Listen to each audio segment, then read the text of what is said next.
Avec ma famille, nous avons vécu à Alep.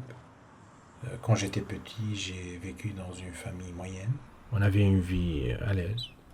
À l'époque, dans les années 80-90, c'est un rêve pour les Syriens d'aller hors de la Syrie. J'avais, comme beaucoup de jeunes, si on peut dire, une jolie vie.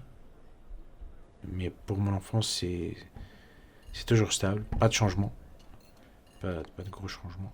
Tu peux imaginer que, comme je suis né en 1980, alors pendant 20 ans de ma vie, c'était une seule personne qui était au pouvoir.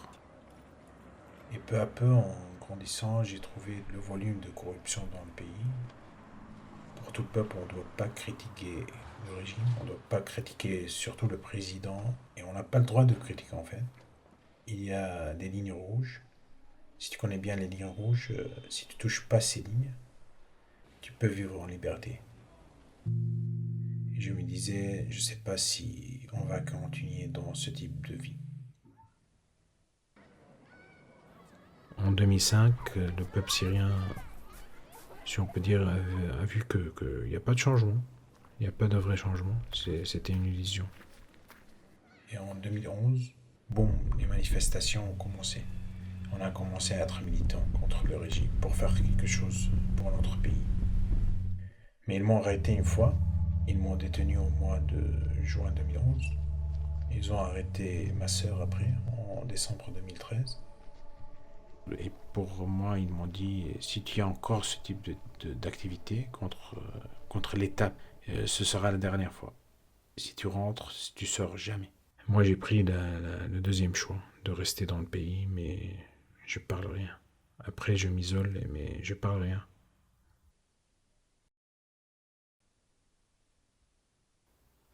Après quelques mois, je me disais qu'on ne peut pas rester comme ça pendant longtemps. En juillet 2012, les batailles ont commencé à Alep. Et en 2015, la situation s'est dégradée. Et j'ai reçu une pré-convocation pour être réserviste à l'armée. Et je me disais non, je ne veux pas tuer, je ne veux pas être tué, je dois partir. Quand nous sommes sortis, il n'y avait pas de but. Le but, c'est de sortir, tout simplement. D'une façon, j'étais content parce que j'ai quitté l'enfer. Et d'une autre façon, c'est triste de quitter ton pays, surtout quand tu es obligé. Quand j'ai quitté mon pays, j'étais conscient que peut-être je meurs sans pouvoir rentrer. Et j'étais conscient qu'il y a beaucoup de difficultés à commencer une nouvelle vie dans un pays où tu connais personne, t'as pas de réseau, t'as rien. Mais c'était incomparable avec ce qu'on a vécu en Syrie. En 2018, j'ai eu mon premier emploi dans un cabinet d'architecture.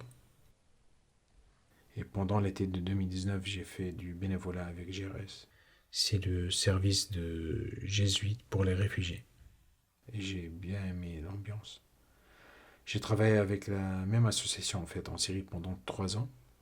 Et je me disais que j'ai besoin d'être dans une vie stable. Et comme j'ai eu une expérience dans ce travail humanitaire, j'ai postulé. Et pour moi, c'était très bien. Et récemment, on a fait une demande pour la naturalisation. J'aime bien avoir le sentiment d'être là en France, que la France soit mon pays.